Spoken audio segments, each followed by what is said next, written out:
देखिए, मैं बहुत ही जिम्मेदारी से एक बहुत ही गंभीर बात बोलने जा रहा हूँ। हमारे जो संविधान निर्माता थे, हम्म। वे लोग बहुत बुद्धिमान और बहुत योग्य थे। यदि वे चाहते तो अपनी बुद्धि से पूरा संविधान, पूरा लोकतांत्रिक प्रक्रियाओं को लिख सकते थे। हम्म। फिर भी उन्होंने 10 अलग अलग देशों का संविधान उठाया, उसको पढ़ा और वहां से हमारे मिला करके हमारे संविधान को लिखा, वहां से चीजों को उठाया और हमारे संविधान को लिखा।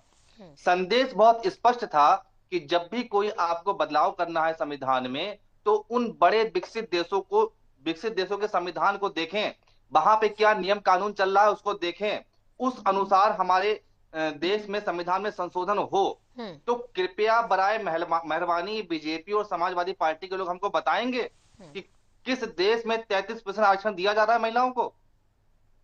अगर आप महिलाओं को 33% आरक्षण देंगे तो 33% सीटों से सामान्य वर्ग का पुरुष, ओबीसी वर्ग का पुरुष क्या चुनाव लड़ पाएगा? 27% आरक्षण पहले से एससी एसटी को है। कुल मिला के आरक्षण करीब 60% हो जाएगा। तो सामान्य वर्ग का पुरुष, ओबीसी वर्ग का पुरुष के अधिकारों पर डाका नहीं डाला जाएगा? ये अन्य देशों ने अन्य देशों ने जो नियम लागू किया है महिलाओं के हक में, उन्होंने ये कहा है कि पार्टियों को कोटा दिया है कि पार्टियां 40% उम्मीदवार महिलाओं को बनाएं, 30% उम्मीदवार कम से कम महिलाओं को बनाएं, ताकि महिलाओं की उपस्थिति भी अधिक हो जाए पार्लियामेंट के अंदर और किसी का अधिकार भी ना समाप्त हो। हम्म। अखिलेश यादव जी ने इस बात को रखा, बहुत ही अच्छा लगा मुझको। पर उसके बाद में फिर मुस्लिम महिलाओं के आरक्षण पे आ गए। फिर वो तमाम तरह की इधर उधर की बातें करने लगे कि मैं तो पक्ष में हूं, मैं विपक्ष में हूं। उन्होंने अपने स्टैंड को स्पष्ट नहीं किया। तो ये समझने वाली बात है कि महिला सशक्तिकरण कैसे होगा। अब यहाँ पे परिसीमन ले आए, जबकि संविधान की धारा अनुच्छेद 170 साफ स्पष्ट वर्णन है कि परिसीमन करके सीटों को नहीं बढ़ाया जा सकता है, क्योंकि सीटों को बढ़ाएंगे तो कुछ राज्य जहां पे जनसंख्या कम है, जिन्होंने जनसंख्या कंट्रोल किया, उनको दिक्कत होगी, उनकी उपेक्षा होगी, तो फिर देश के अंदर अंदरूनी कलह पैदा हो जाएगी। प्लस आप अगर सीटें बढ़ा रहे हैं तो आप हॉस्पिटल बढ़ाइए आबादी के हिसाब से, आप स्कूल बढ़ाइए आबादी के हिसाब से, आप अन्य सुविधाओं को बढ़ाइए, न्याय दीजिए लोगों को। महिलाओं को न्याय नहीं मिल रहा है, 40-40 साल पुराने मुकदमे पेंडिंग है महिलाओं के। महिलाएं दौड़ रही, परेशान हो रही हैं, चिकित्सा नहीं मिल रही है, हॉस्पिटल के गेट पर उनका प्रसव हो जाता है, शिक्षा नहीं मिल पा रही है, इतनी महंगी शिक्षा हो गई है। तो इससे महिला सशक्तिकरण होगा?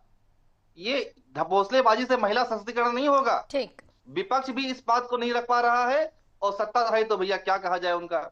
ठीक है, तो केसी ये जैन जी बहुत ही क्या गलत बोलना हो रहा है चाहेंगे? हमारे देश के केसी अंदर। जैन जी थोड़ा सा ये भी मुझे करण सिंह ये जी के पास भी आना है, छोटे में विरोध कंप्लीट। नहीं मैं किया। इतना कहना यहाँ चाहूंगा, बैठ के कुछ मैंने कह रहे बहुत हैं, सी वहां बैठ रुक के जाइए अलग केसी कोशिश ही की जैन अंदर जी, कुछ करण कह कि सिंह रहे जी। हैं। किसी भी इधर अन्य तो बैठ देश के में कह आपके रहे हैं। इस आपके प्रकार इतनी का चिल्लाने शांति से से जो बैठ है के गलत आरक्षण सही लागू थोड़े हो है, बोलना जाएगा। जी। किसी भी अन्य बड़े पागल ये देश कौन में, और कह दूं उस पे इन लोगों कि ने ये कोई जवाब नहीं एग्जैक्ट दिया। आरक्षण कहाँ से आ गया? दूसरी बड़ी बात यह है कि आरक्षण यदि आपको देना है तो गरीबों को क्यों नहीं दे रहे हैं? हम्म। गरीबों का नेतृत्व तो जब अब संसद में पहुंचेगा, विधानसभा में पहुंचेगा, तो वो हम्म। गरीबी की हित की बात करेगा, महिलाओं के हित की बात करेगा। गरीबों के लिए कोई आरक्षण नहीं है, कोई कोटा नहीं है। केवल अरबपति करोड़पति लोग संसद में पहुंचते हैं, विधानसभा में पहुंचते हैं।